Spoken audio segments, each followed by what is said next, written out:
Welcome to the Spirituality What? Podcast, where we explore the mysteries, joys, and challenges of being spiritual beings navigating our unpredictable human experience we call life here on planet Earth. I'm your friendly guide, Rebecca, ready to jump into our adventure of the day.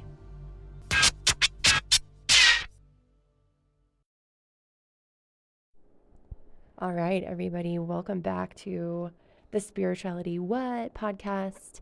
It is the first day of the new year. Happy 2025. It is the first Wednesday, which is exciting as well. So we are dropping the first podcast of the new year. It is a continuation of the one from last week. So if you're just catching up with me now, this is an exciting place, but maybe go watch the episode from last week. We are going to talk again with Lisha Song about self-love as spiritual beings.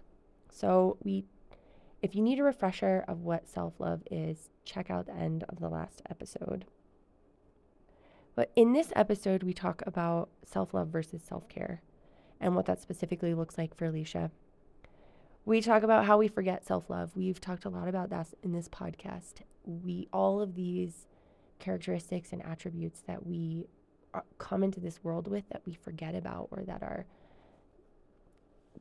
I don't know, just like kicked out of us or stamped down or traumatized out of us, if you will. So we talk about self-love, we talk about self-worth, affirmations, and a really cool visualization exercise called the split screen exercise. She talks about this in her book, but we go through it live on the podcast as well. We talk about bilateral stimulation and starting the self-love journey. Her book, Love Hurts, which I mentioned last week, another exercise that she's got in the book called the clearing exercise.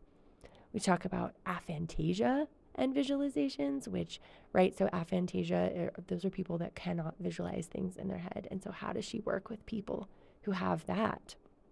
And then we get into the deep topic of boundaries. So with that, we are going to jump in. Welcome to the Spirituality What podcast. We made it a year. Welcome to 2025. Here we go. And so what is the difference between self-love and self-care? Because I think that sometimes people might use those synonymously when I don't think they actually are synonyms. No, self-love, is just the state of being, and self-care are the actions we take from that loving place. So self-care is the verb for self-love. Yeah.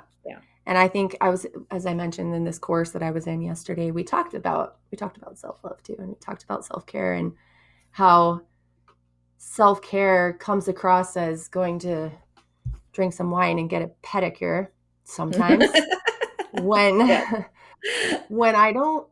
I think that that's just a very superficial self-care experience. I think that it's superficial, not in a connotation of a bad way, but just like at the very surface of what you actually want to be doing when you're doing self-care. I think that,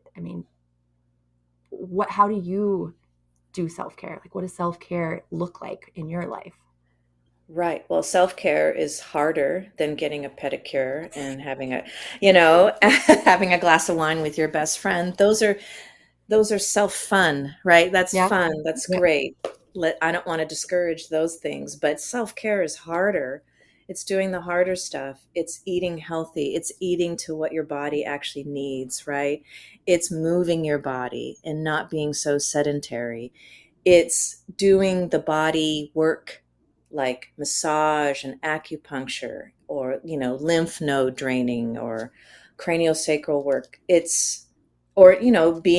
proactive with medical issues. If your labs come back saying your hormones are out of whack or you're pre-diabetic, then doing the hard work of being proactive to get back to a healthier state. Having boundaries, boy, that is really, really challenging for people. Boundaries around folks who drain you of energy. I believe they're called energy vampires, right? Yeah, totally. So those are examples of self-care.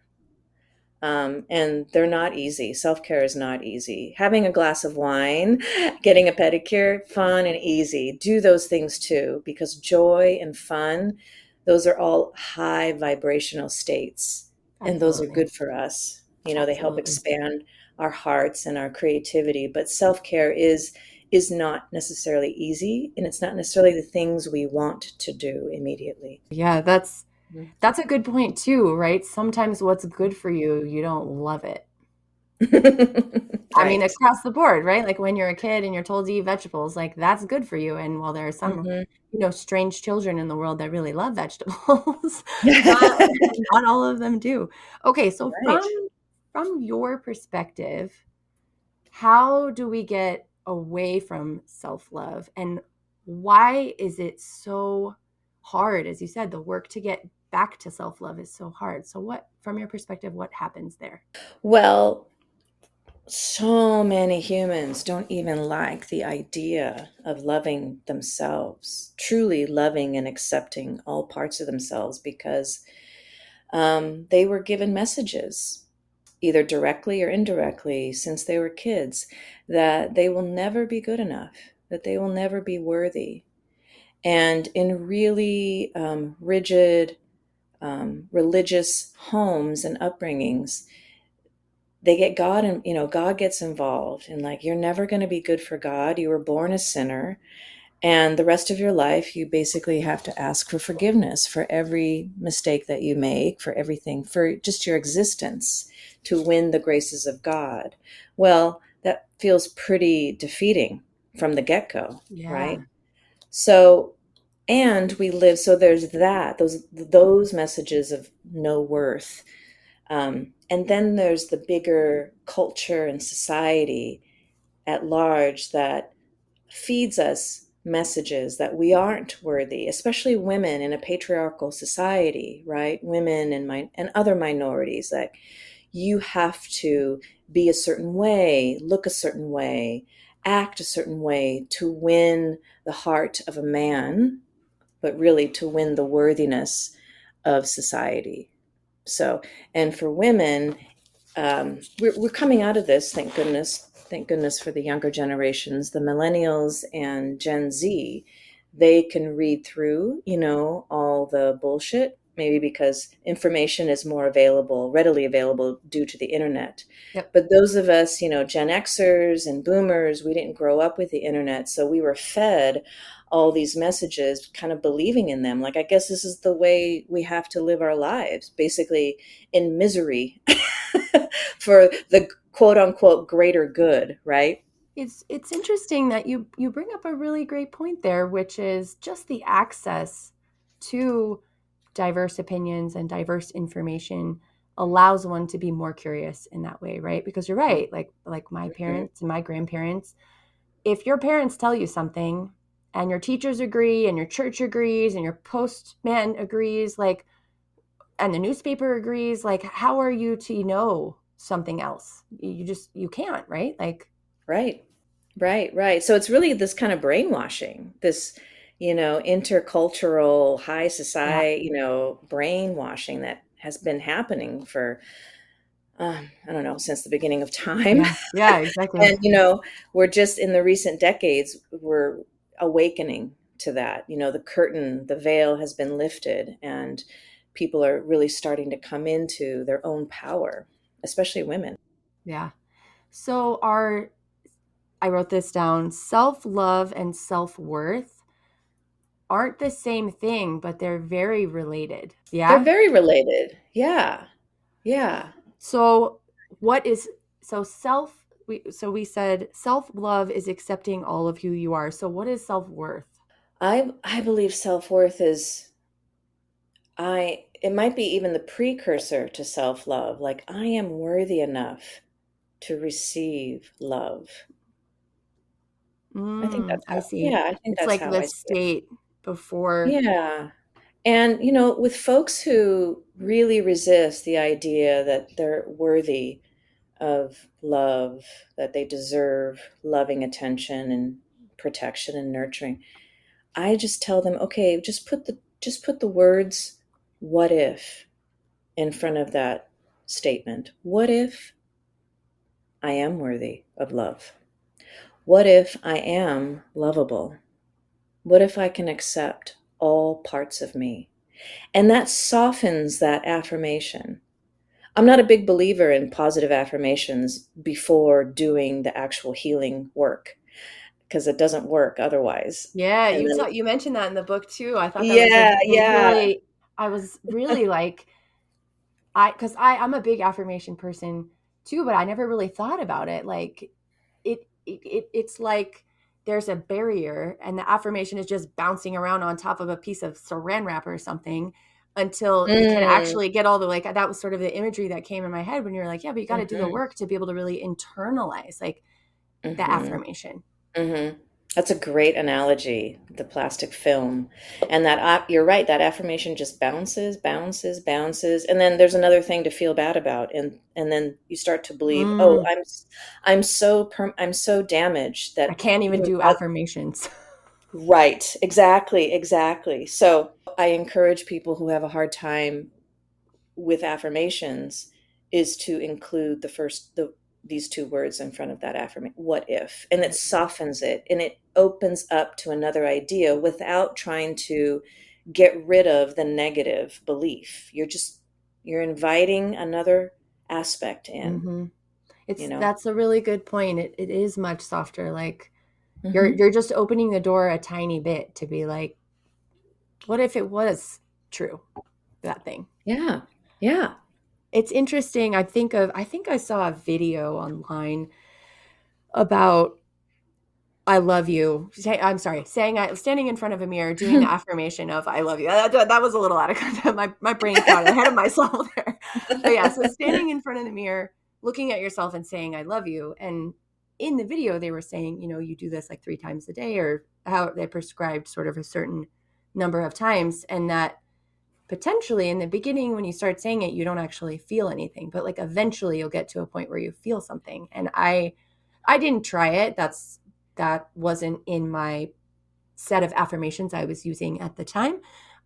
But I think when talking about what you were just saying about the ability to actually connect to the affirmations, I find that kind of interesting because I wonder, even though if someone's not saying what if, but they're committing to doing this for 21 days or however many days it was, like in the video, if even just that commitment in their head of like, okay, I will do this is enough to like open the door of, okay, cool. Well, like we're going to take a little bit of this path and we're going to try this, even though you're not all the way there and you might not love it. Like a little slit in the plastic, if you will. Right, right. Yeah, exactly. And the emotion of loving yourself is delayed. So that's not a bad exercise, although I Mm, have many, many clients who would not even begin that exercise, yeah. who wouldn't dare look in the mirror at themselves in a positive way. We all tend to look in the mirror just to see what our flaws are. Mm, Um, but how many of us actually go like, oh, you know, I might not like the look of my stomach, but I sure appreciate what it's been doing for me, or my legs, my arms, what oh, have yeah. you, right? Um, yeah, so with folks who have a hard time with even starting a mantra like that, I would ease them into it with an exercise I call the split screen exercise. And that's also in my book, right? Yeah. Where you take a child who is in your life currently who you love unconditionally. It could be your own child, it could be a niece or nephew, your best friend's child, or you can imagine your best friend at a particular age, you know, maybe age 10. And on the other side of that screen, you see your 10-year-old self. And you're doing this with your eyes closed, but you allow your eyeballs to just move back and forth from one screen to the other screen, inviting and allowing your loving feelings about that child to leak, to spill over to your child self, the other side of that screen. So that's a nice sort of gentle way of helping people increase their self-love. And I still will leave the word love out of it, I'll say self-compassion. That's an easier word for folks to swallow. It's like less big. Yeah, It's yeah, like it's less actually a intense. longer word. It's got more letters in it, but there's like less baggage associated with that word. I see that. Yes, exactly. I loved this exercise. I've never heard of this split screen exercise before, but scientifically, it sounds like it's doing the same kind of thing that like EMDR is Hmm. doing, where it's forcing your brain to kind of complete patterns because you're doing that left, right, or right, left, right, left. Exactly. Interesting. Exactly. That's why, I got the idea of this exercise from a magazine I read like, I don't know, 10 or 15 years ago, and I can't it's unfortunate I can't remember the author of that article. But then I started adding in the eye movement with it because I'm an EMDR therapist, and eye movement is bilateral stimulation. Um, it is REM stage of sleep is the most restorative stage for mind and body, right? That rapid eye movement. And so the theory behind why EMDR works is because we're including that rapid eye movement, accessing both hemispheres of the brain. So then the healing process is more holistic. It includes the entire brain and the body and your emotions. Nice. So I include the eye movement, or I encourage clients to do the eye movement with the split screen exercise, just to allow both hemispheres of that brain to process what we're trying to do. Yeah, and so I think an additional mention on the what is it, bilateral stimulation? Stimulation. Okay, so the Hmm. bilateral stimulation is you can you can do tapping too, right? Isn't that a thing? Yes. Yeah. Yes. So You can like, tap bilaterally. Hmm. yeah, so I feel like I've done it a couple of times. I also read this thing about to help yourself sleep better. You like cross your hands on your chest and you do like a tapping to try to calm your brain before you fall asleep at night. But I've also considered doing it a couple times coming out of like a meditation, like an intense, like this particular meditation that I mentioned where I sort of figured out about this polyp and all of that just to help. Like, I don't know, it Hmm. just felt like I just needed some help to integrate it, if that makes any sense. Oh, yeah, totally. And sometimes I teach clients how to, not that there's a lot of teaching involved, but I show them how to tap on themselves. And there are some exercises where I do have them tap on themselves, preliminary to EMDR. And sometimes they just continue tapping on themselves just because it offers them more comfort, and it helps them also to feel grounded Yeah. because they're in constant contact with their body. Mm-mm. So Like a so physical yeah, touch thing. Yeah. tapping can be really calming, soothing, and integrating. So. Yeah. Okay. So, what is your recommendation for somebody who's maybe resonating with what we're talking about and like, I need to do some self love work, but they've just recognized awareness that you need to do it, right? That's a kicker. We all got to get there at some point, or maybe we don't. But so, what was your recommendation for somebody who wants to start the self love journey? Like, what would be a first step that you might suggest?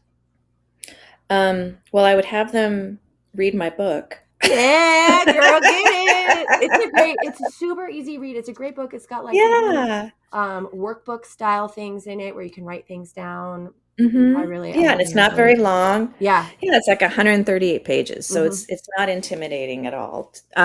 So yes, I would start with that, but just a simple exercise could be just getting quiet, closing your eyes. This doesn't have to be an hour long, meditation in the lotus position or anything like that. It can just be get quiet enough and just to tap in and get a visual of who you were as a child. And that an age might pop up, a particular age will pop up, and you don't have to determine that ahead of time. And all I would have you do is just to acknowledge the existence of that part of you Mm. and to thank that part of you for showing up. You don't even have to ask any questions, but of course, in my book is what I have, the clearing exercise. Like that's kind of the reason I wrote the book. And each chapter leading up to the book is getting you ready for the clearing exercise, because we talk about the power of imagination and Mm-hmm. the nervous system and the energy of love, and why it's important, on the healing journey. But in the clearing exercise, you're using a current recent trigger. And I'm asking you in the exercise asks you, where do you feel that trigger in your body? Where is that tension? And most people can locate it pretty immediately, even if they're not used to meditating. And then another question, what are the emotions behind that trigger? And then I go on to having the person imagine their physical heart, you know, visualize what the heart is doing. What is it doing? It pumps. It pumps blood, oxygen, nutrients, minerals out of the arteries to the rest of the body.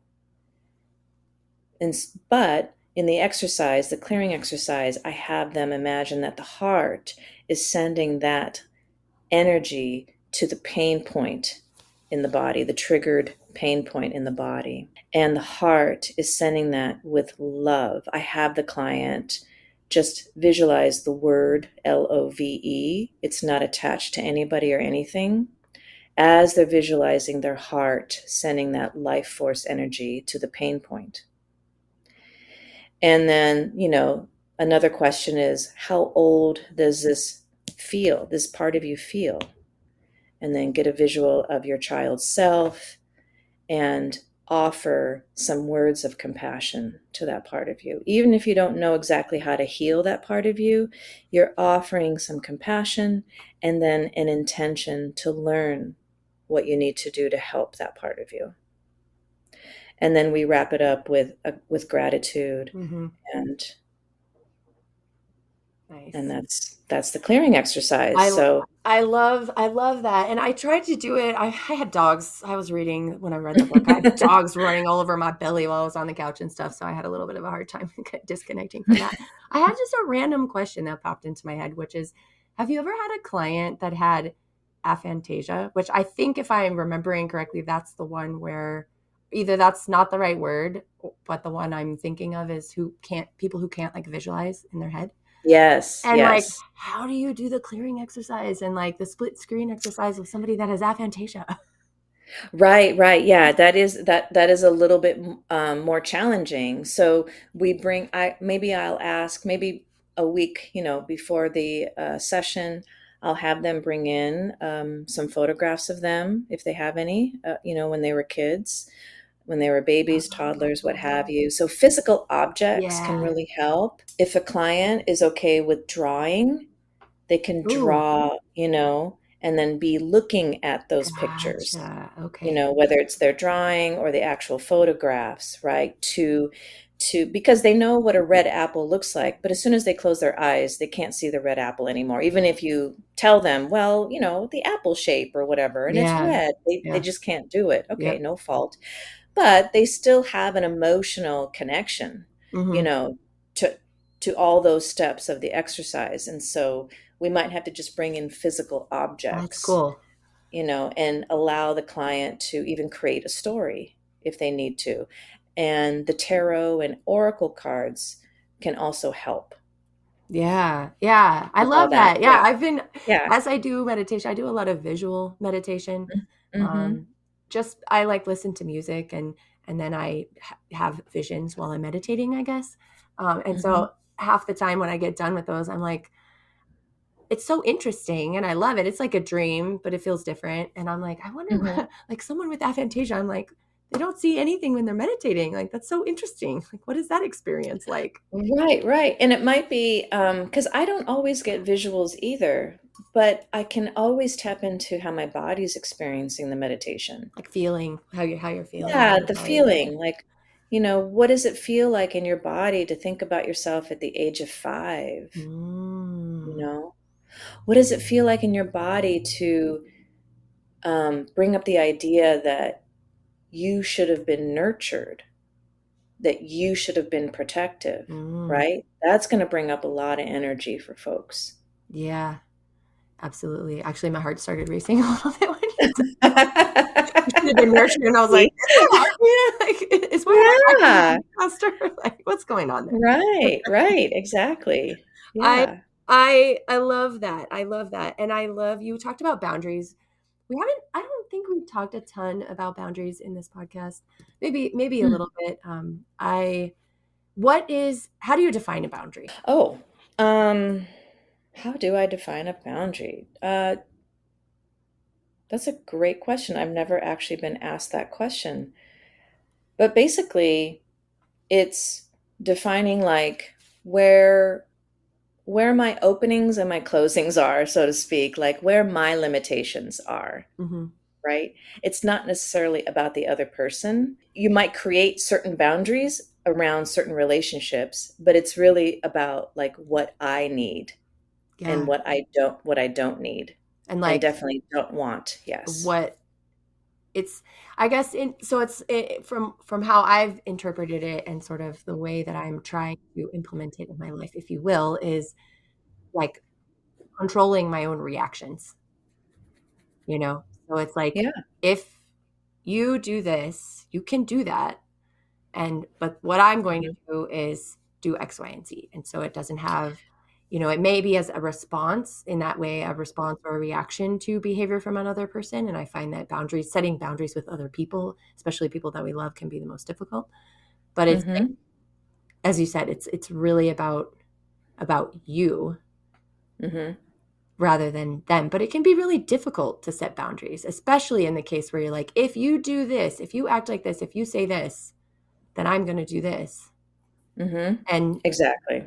relay it in a way that's like not blaming and defensive, but more of I have to protect myself in such a protection mechanism in that. Right, exactly. I mean, the best boundary is really when you can come at it from this neutrally emotional place where you can continue to disrespect me, but I'm not going to be a part of your life much, if at all. Yeah. Right. And then people ask me, well, what do you do when people keep um, testing and pushing your boundaries, or they just disrespect your boundaries? And I go, then you probably need to create a different boundary Yeah. and one that is probably going to be more rigid and more strict.